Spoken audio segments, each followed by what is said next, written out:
us through that story and how they achieved that level of success.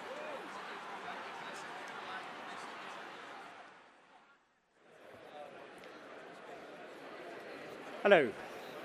Can everyone hear me? Great. You might be surprised to hear that Yoto and OnlyFans have something in common.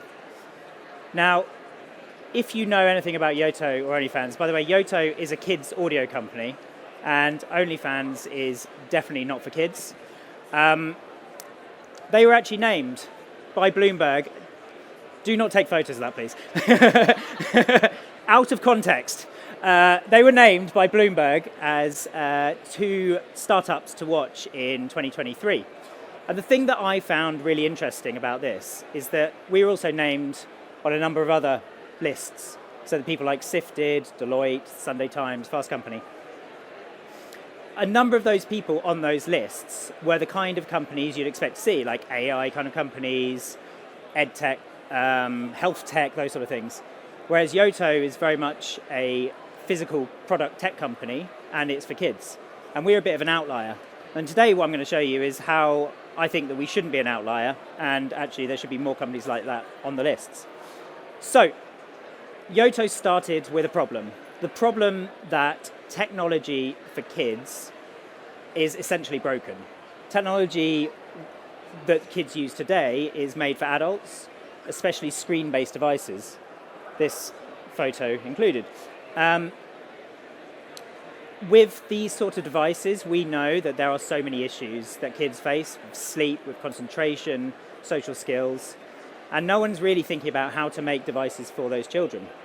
We also know that listening to audio has the opposite effect. Listening to audio is really good for children. It helps with comprehension, with vocabulary, helps with creativity and imagination. And here's where Yoto came in. Yoto was founded by these 2 guys, Philip and Ben, looking very serious. They were 2 dads who became dads at a similar sort of time and realized that they wanted to find a way for their children to be able to listen to audio without having to use a screen-based device or without using a smart speaker. If we have any parents in the audience today, you'll probably recognize some of these pain points. Giving your kids screen-based devices or giving them smart speakers is generally quite a problematic thing to do. So they wanted to find a way to solve that. On top of that, Ben was shopping for a pram with his wife early on and found, I don't know if it was this exact one, but it found a pram with an iPad holder on it. And suffice to say, he was a little bit shocked by that, as I'm sure many people here would be. And he really decided it was time that he needed to do something about it. So they got to work, they started prototyping, and they decided they wanted to make a smart speaker for kids that was built from the ground up for children. That included, obviously, like, lots of prototyping like this, testing with their families, testing with other children.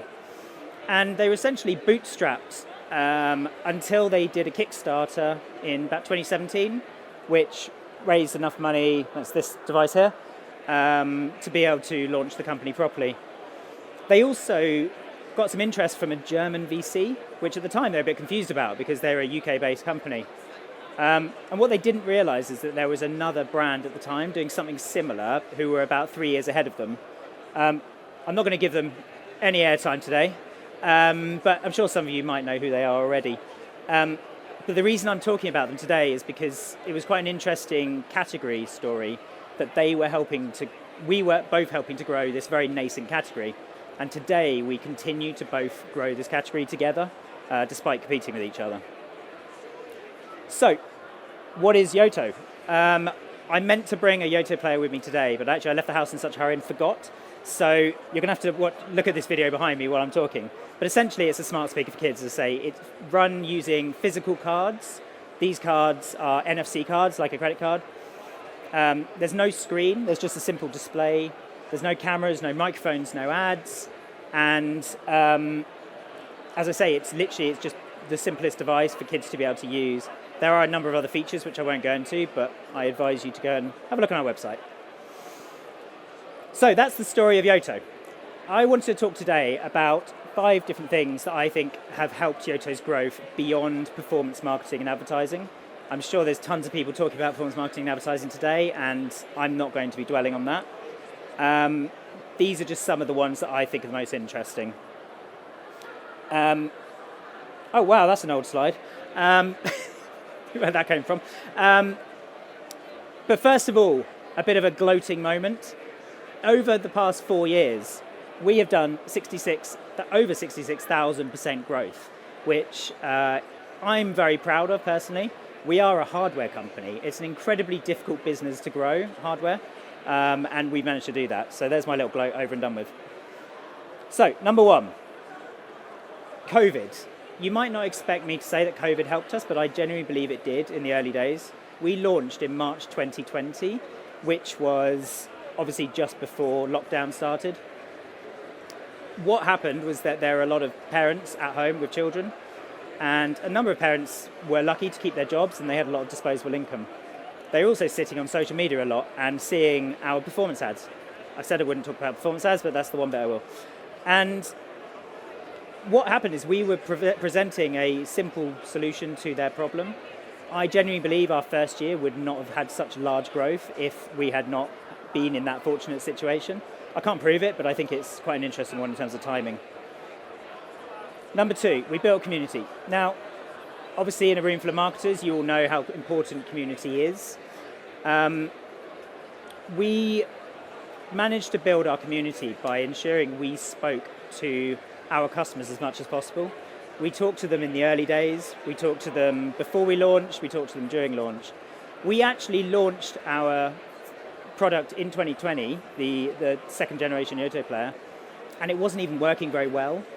We decided that actually instead of making it perfect, we would send it out to customers who bought it and just tell them it wasn't working very well and make them part of the story. We really wanted to say, help us make this product better. We were very fortunate, obviously with early adopters, they tend to be a bit more forgiving about these sort of things. And we continue to talk to them today. And we do that through Julie. Well, not this Julie, but another Julie. A lady called Julie set up a Facebook group for us called the Yoto Community. This one. And it was very early days for us, and she set it up, and there was a bunch of early adopter parents who were talking about the Yoto player together. It's grown to about 70,000 members, which is still a relatively small percentage of our base. But what we found is that it's the most highly engaged community that I've ever witnessed. Anyone that's been in a Facebook group here might know that they can be pretty toxic places. And we do have our elements of that. But the great thing about Yoto is the Yoto Facebook group is that we can we can speak to our customers directly. They provide us insights, they give us feedback. It's a fantastic community. On top of that, what happened is that they started creating their own Facebook groups. So we have hundreds of Facebook groups around the world dedicated to Yoto. Some of them, as you'll see, are based on Catholic users. Some are based on people in San Francisco, Arizona. And we've got all these sub-communities. And what it means is that all these people are talking to each other about Yoto, inviting to each other to these groups and helping us grow. And the reason this is important is that when we did our recent econometric modelling, I'm not going to show you all of it, I'd be giving the game away, but one of the biggest growth driver was referral. And when we say referral there, it means including word of mouth, not just a referral scheme. And obviously the benefit of that is it reduces our CACs. And it's not just us paying to acquire customers all the time, they're helping us acquire each other. Number 3, brand and product. There we go. So many of you will probably know the design agency Pentagram. We decided to work with them. They're one of the best design agencies in the world.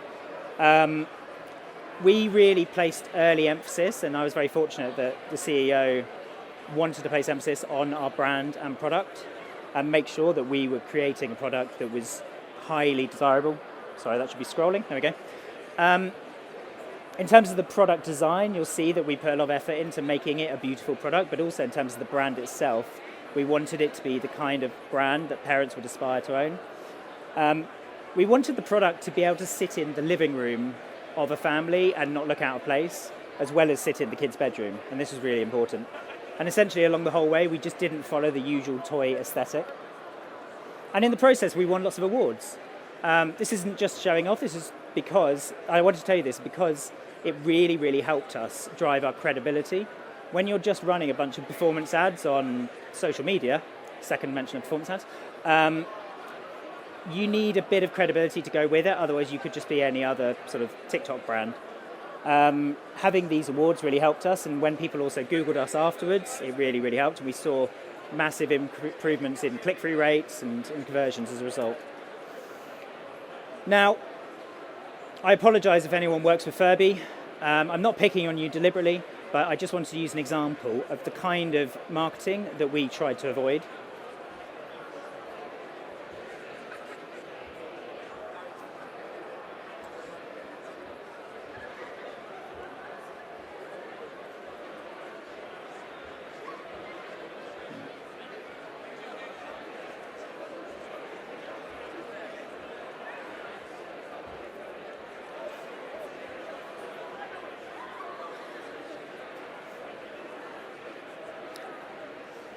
So that was interesting.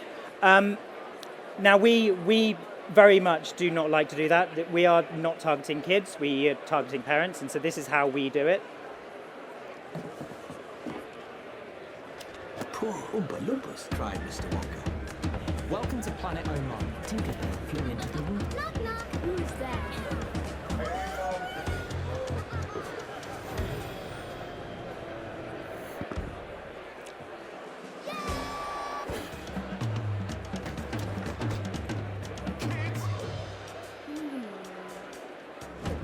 We're leaving.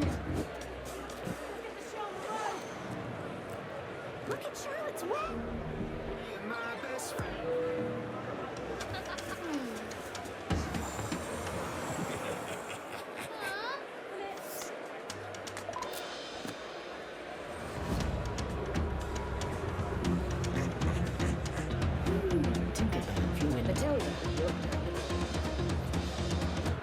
So who's going to run the factory? So as you can see, what we're doing there is targeting parents rather than targeting the kids. If the kids happen to see that, then obviously they're probably going to like it as well, but that was the main point. And I just wanted to finish with the videos of showing you our latest brand platform. So this is where we moved from a product-focused approach to our latest brand campaign.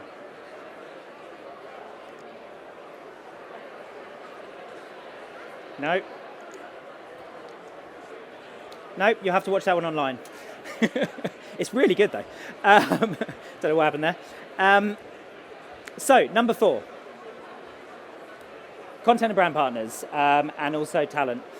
Now, we're a content company, and so we have a lot of content partners, which is really, really useful. They not only provide us with credibility, but they also provide us with reach. And this is something that's really helped us to grow. We've also done partnerships with people like Merlin Entertainment, where we've developed products with them, which has really equally helped us grow further. One thing I will say is we also have done a number of talent partnerships, and you'll see over there Sophie Ellis-Bextor on the left. We worked with her on a campaign that was about getting children, offering schools the opportunity to win Yoto players for their schools, and we wanted to raise awareness, so we got her involved. This article here wasn't actually written about that. This was actually written about a year later. And what I found was that with these kind of partnerships, we were seeing the benefits much later on because they'd been involved and associated with our brand. And it wasn't necessarily that it was driving sales immediately. I just want to talk about sponsorships. We, as a small brand, it might have been seen as a slightly interesting idea to do sponsorships. But what we want to do is try and add further credibility. So the Carnegies, which you see here, that is, for those that don't know, is the biggest children's book awards in the UK. We had the opportunity to be the name sponsor of that, and we decided to take that. And what we found is that it really added credibility in the literary space for us. We also decided to sponsor World Book Day. Again, it's a massive thing in schools. Anyone that's a parent here will have had to dress their child up to go to school for World Book Day, and you receive tokens. And having us being involved in that has also given us added credibility. Finally, we work with lots of hotels and other hospitality type companies because we wanted to get our products into those places in order to be able to get people using them. And finally, we have users in about 200 countries around the world, which is really exciting. I don't even know if there are 200 countries officially, but our data says that. But you'll see that predominantly they're focused in those key areas. The reason this was more of a benefit to us is because we, in the early days, spent a number of, probably too much time looking at different random markets around the world. But then actually we went, let's just focus our approach on these key markets, really drive the awareness in those key markets, and then we will see incremental growth. And that was something that was very important. We recently launched in Australia. This is a bit of an old map, and as soon as we launched, we had massive, massive growth. So much so we couldn't keep up with demand in Q4 last year. And that was because we held back and really considered it. And finally, I'm being kicked off the stage. I can't say much about the future, but what I will say is that we will be going to more markets, we'll be doing more content and probably more products.